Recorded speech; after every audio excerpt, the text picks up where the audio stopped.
Well. It looks like perhaps the Panderverse has had an effect on the multiverse. That's right.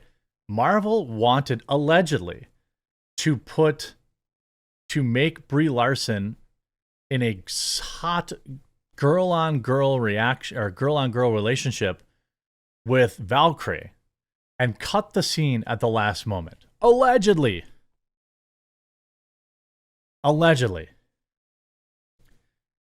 The film is already packed to the brim. This is via boundingintocomics.com. The film is already packed to the brim with odd script choices and narrative misfires. Valkyrie's cameo in the Marvels may have been one of the most surprising. Taking place just after the opening set piece of the film's second act, the scene in question sees Asgard's current king as once again portrayed by a woman, Tessa Thompson, for a brief stop upon Carol Danvers' personal spaceship, the Hootie. Responding to the Kree superheroine's request for assistance in relocating a handful of Skrulls whose temporary homeworld had been recently destroyed by Darbine, Valkyrie beams into the Hootie in order to personally receive a shepherd said refugees to shelter in her domain, New Asgard. Upon arriving at the ship, Valkyrie is embraced by Captain Marvel, prompting the Asgardian leader to ask the Kree-infused warrior, "Is everything okay?" However, rather than offer a verbal reply, Captain Marvel instead longingly holds Valkyrie in her arms for a brief few seconds before composing herself and thanking her ally for help. I think this is that black girl magic they referred to in the movie. "Always," responds Valkyrie, before noting, "I see you finally find yourself a team." Met with Danvers' protest the team was unintentional, Valkyrie attempts to calm the Avenger by assuring her, "I've been on some unintentional teams myself. You can stand tall without standing alone. Take it from me, Marv."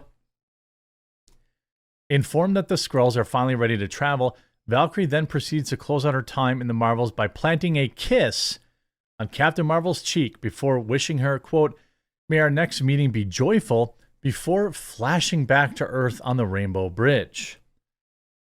And while inter-MCU cameos in the MCU are nothing new, this one caused specific confusion among fans due to the fact that Valkyrie's only connection to the film's three leads were her having fought alongside Captain Marvel against Thanos in Endgame's battle for Earth. However, according to the noted scooper, Can We Get Some Toast?, it seems the true explanation for Valkyrie's appearance in the Marvels was actually left on the cutting room floor. Taking to Twitter on November 19th, they claim that per their sources, 3 major plot elements had been dropped from the final cut of the Marvel's latest film. Though the scooper's fourth plot point involving Prince Yan's gifting of the new comic-accurate suit to Monica has also been cut from the film, they would later remember that the scene had in fact been included.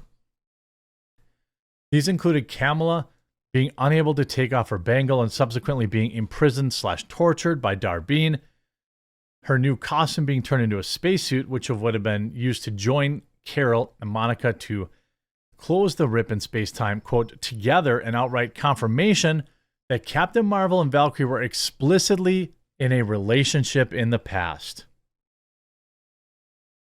To the last point, Can We Get Some Toast detailed, they cut was, "We work better as friends, but Disney is cowards." So what they're saying is, they were in a relationship and the quote was, "We work better as friends."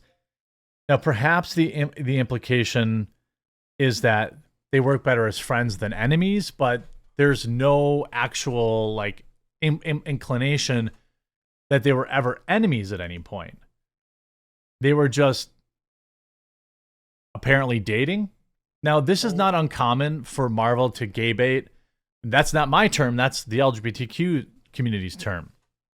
And ultimately, you have this situation where, the Marvels in and of itself is going to lose $200 to $300 million. $200 to $300 million. Curiously, should Marvel had gone through with canonizing a relationship between Valkyrie and Captain Marvel, one would have to wonder where it would even fit within the MCU's timeline. After all, right after their first meeting in Endgame, Carol, as per flashback in her latest outing, spent the next few years until the Marvels traversing the deep recesses of space and raining hell down on Hala. With a schedule that packed, one wonders when she would have had time to enjoy being part of Disney's forever desperate attempts at rainbow marketing. Yeah, I mean, I think that, ultimately, it's pretty odd to me. I mean, this is very, very, like, put a chick in it, make her gay and lame. I mean, I have a feeling that the Panderverse was probably freaking out. Probably, I wish they would have did it. Because quite frankly, I give these people a follow. I'm not exactly sure that you would have cost yourself any viewership, right? If you look at the comments, whoops, totally forgot that Monica does rip the wing parts of her suit, blah, blah, blah. Nia said, we're already going to be accused of being woke, so let's leave it to a peck on the cheek, which is apparently what she said. They should have kept it in to make the relationship canon anyways. This is all that Marvel has left of their fandom, is weird. They're called shippers. Okay, I don't know if you're familiar with that term, but they're essentially Gen Z weirdos who have nothing going on with their lives that worry constantly about who superheroes are sleeping with. I mean, that's ultimately what that's it. That's all they have left, is weirdos who obsess over whether or not these people are sleeping together. And you see, I saw this movie for the second time yesterday. I'm still mad people are sleeping on it. Why would you see this movie twice? This movie sounds like they really messed it up in the edit bay. I mean, again, this is the kind of the LGBTQ mafia. Hold on. My dog wants to get out, apparently. These dogs ruin my life. So you see a lot of these, they don't ruin my life. They rule my life is what I meant to say. You see, like, these shippers are weirdos. Like, every interaction between two men or two women means they must be sleeping together. I don't know what kind of existence or life these weirdos live, but it must be extremely sad. They're like they're like femcells. I could have gotten confirmation that Carol is a lesbian. What? I mean, what? I didn't even understand. Like, I mean, who these people pay to see movies to live their own weird. Look, fan fiction is okay. Fan fiction is obviously okay, but you see all these weird like shippers, who have these like fan cuts. So when you're telling me canon lesbian Carol Danvers could have actually been a real thing, who are these weird? It's like, these are the people who, you understand, give us Care Valkyrie. They're all shippers. They're all these weirdos that are like, oh, they must be sleeping together. They must be. They must be.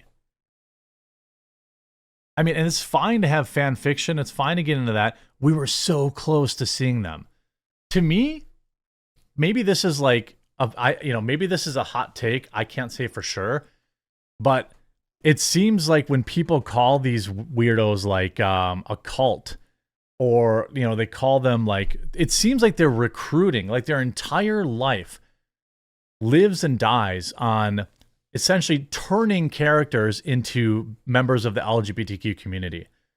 Their entire life is, around, like, lives and dies on whether or not these weirdos are like sleeping together.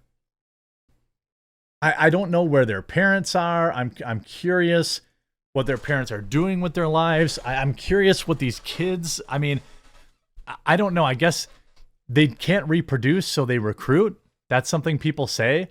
And when you read a lot of these threads, it's always the same people. It's always people with a bunch of pronouns in their bio and rainbow flags. And like, their entire life, they live and die on whether or not two women are sleeping together in a movie. Like anytime two guys in like a superhero movie have like a friendship, what do they call it? Oh, it's a bromance. Two men can't possibly be friends and not sleep together. That's this young generation.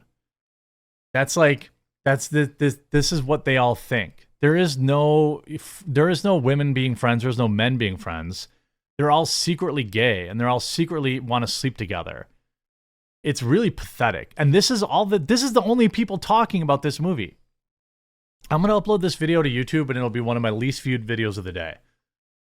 Their entire lives, and by the way, I suspect it's like 3 weirdos with 100 accounts each that push this stuff, and then Disney thinks it's real. Disney thinks thousands of people actually want this when it's just bots.